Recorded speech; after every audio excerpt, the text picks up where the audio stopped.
motherfucker think he's special. Like we ain't shit. You understand what I'm saying? The story begins with a prisoner named Bon, who suddenly finds himself being targeted by several inmates. They clearly picked the wrong guy. Although Bon is badly outnumbered, he reveals that he's far more dangerous than they expected. In no time, he takes down every one of them with impressive fighting skills. Shouting. After serving his time, Bon is finally released and decides it's time to start over. He rents a room at the home of an elderly man who lives with his daughter, Tamara. Once Bon arrives, Tamara gives him a quick tour and lays down a few house rules. No weapons, no fighting, no smoking, and most importantly, no staying up all night playing video games.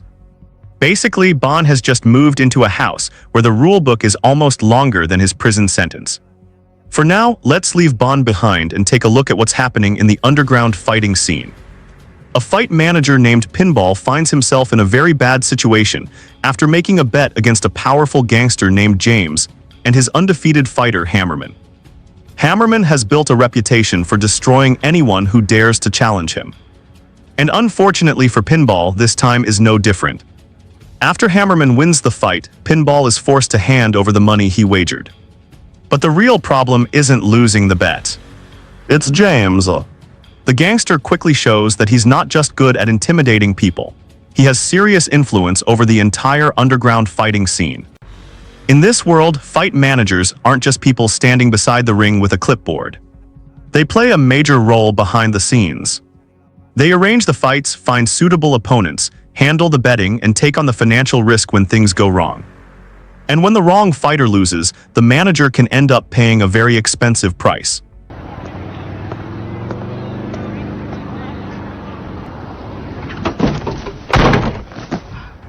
Just as Pinball is about to get into his car, Bon suddenly approaches him with an unexpected proposal.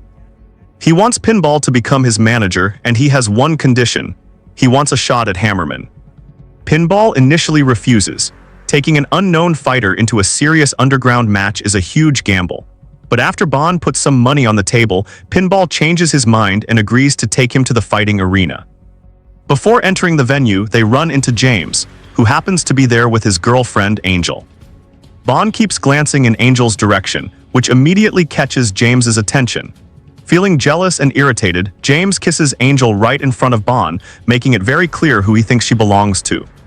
Once Bon steps into the arena, he's matched against a much bigger and seemingly stronger fighter. But the moment the fight begins, Bon realizes his opponent isn't just relying on brute strength. His punching technique is extremely sharp. So instead of trying to overpower him, Bon switches to a defensive strategy and patiently studies his movements. Then when the opening appears, Bon strikes.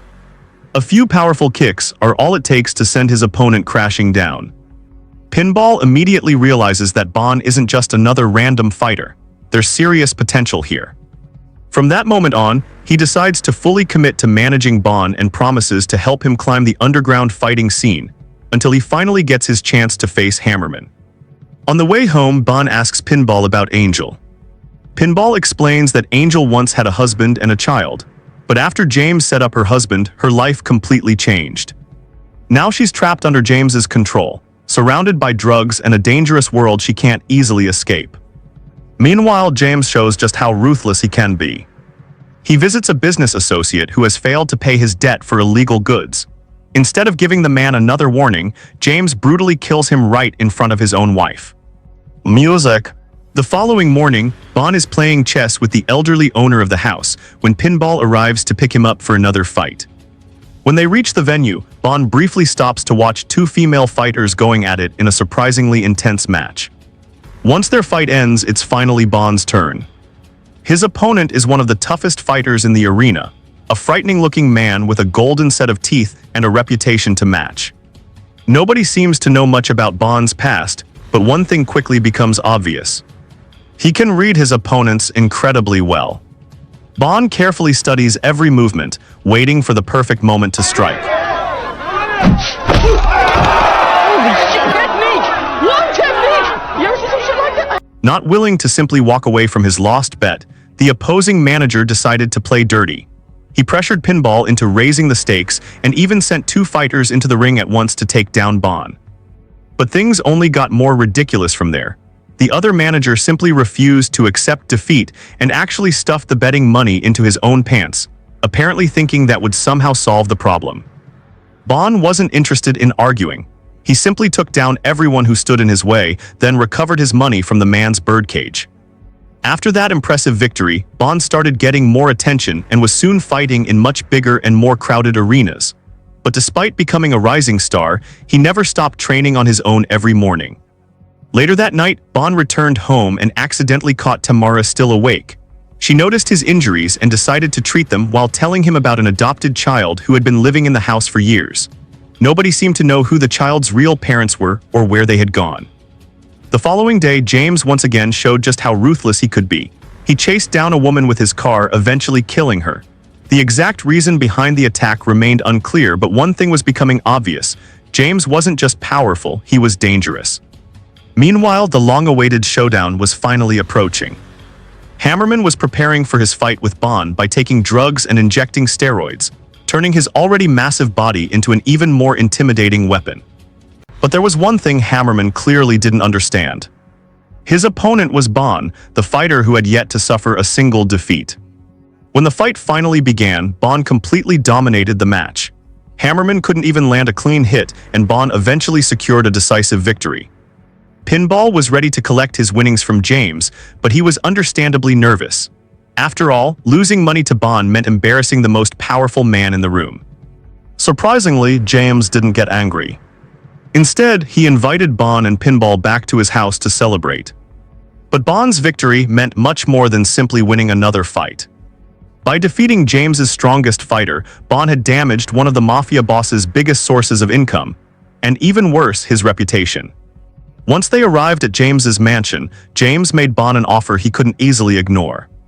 He showed him footage of an even more dangerous fighter, supposedly one of the best in the world. And if Bon could defeat him, James was willing to pay him millions of dollars. What is there to think about? Although James's offer sounded tempting, Bon wasn't the kind of man who could be impressed by money, power, or women.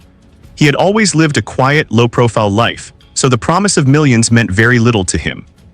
Realizing that money wouldn't work, James decided to try a different approach. He asked Angel to get close to Bon and convince him to accept the fight. But there was something James didn't know. Bon wasn't approaching Angel because he wanted anything from her.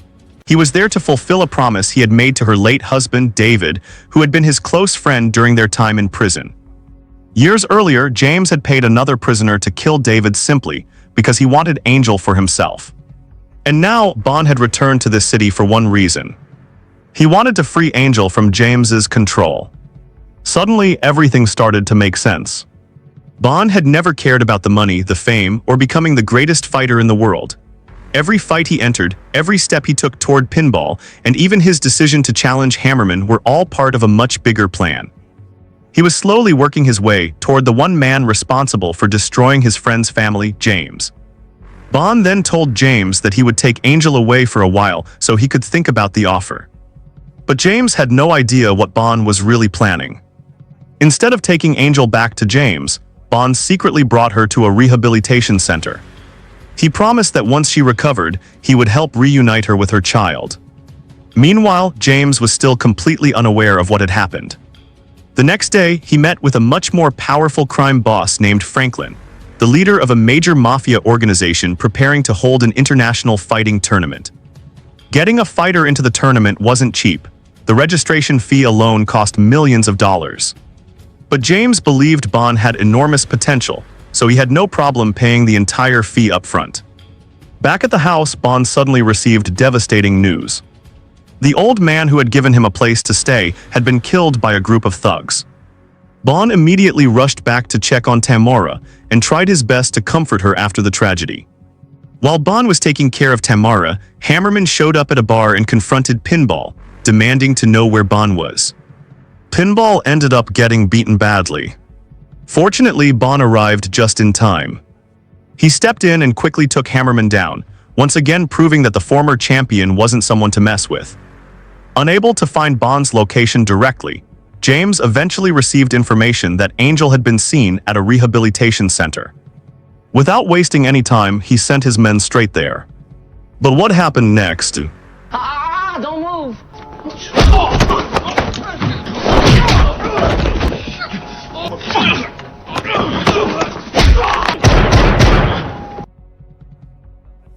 After taking down James's men, Bond grabs one of their phones and uses the GPS to track down James's location. When he finally arrives, Bond realizes that James has deliberately lured him there. James wants Bond to come straight to Franklin's mansion, where a group of powerful people are already waiting to watch the showdown. Bond finally reveals the real reason he got close to James in the first place. He wasn't interested in the money or the fighting career. He wanted revenge for David's deaths. And instead of denying anything, James arrogantly admits that he was responsible for everything that happened. What James doesn't realize is that Bond has been recording the entire confession. Bond secretly captures every word and sends the recording to Pinball. Pinball immediately forwards the evidence to the police. Now Bond only has one thing left to do, buy enough time for the police to arrive. He steps into the arena and faces the most dangerous fighter there. The fighter realizes almost immediately that Bond isn't an ordinary opponent. He takes off his jacket, gets serious, and prepares for a real fight.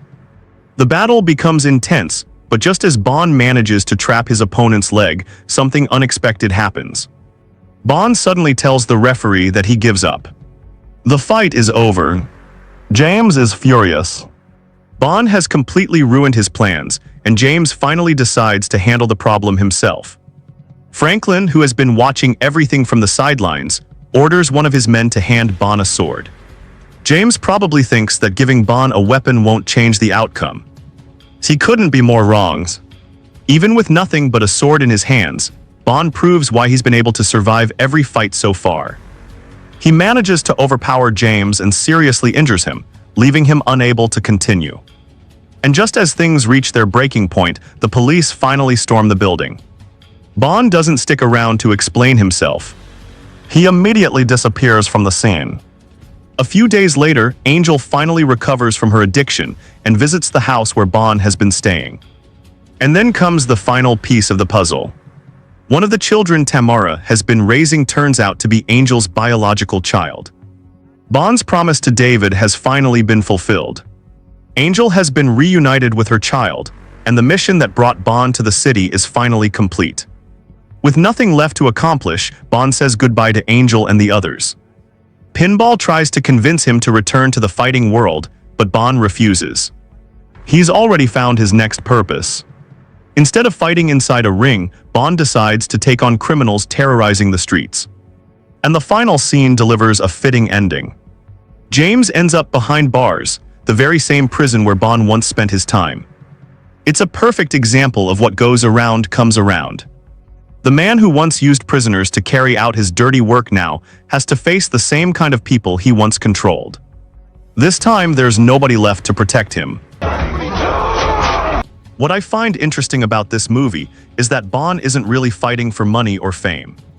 At first, he looks like just another tough guy trying to make a living through underground fights.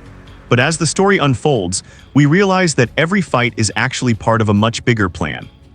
Bond uses the fighting world as a way to get closer to James, the man responsible for destroying his friend's life.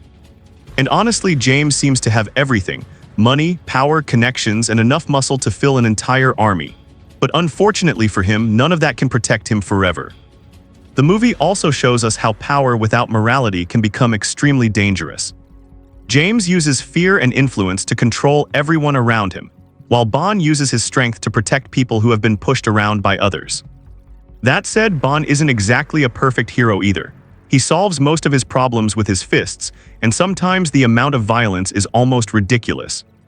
But underneath all the punches and broken furniture, there's actually a meaningful message. Your past doesn't have to determine your future. Bond could have chased money, fame, and a career as a famous fighter. Instead, he chooses to keep a promise to someone who can no longer be there for him. And that's what makes his journey meaningful. Because sometimes, winning isn't about becoming the strongest person in the room. Sometimes, real strength means having the courage to do the right thing, even when nobody is forcing you to. And perhaps that's the biggest lesson this movie leaves us with. You can't always choose what happens to you, but you can choose what kind of person you become afterward.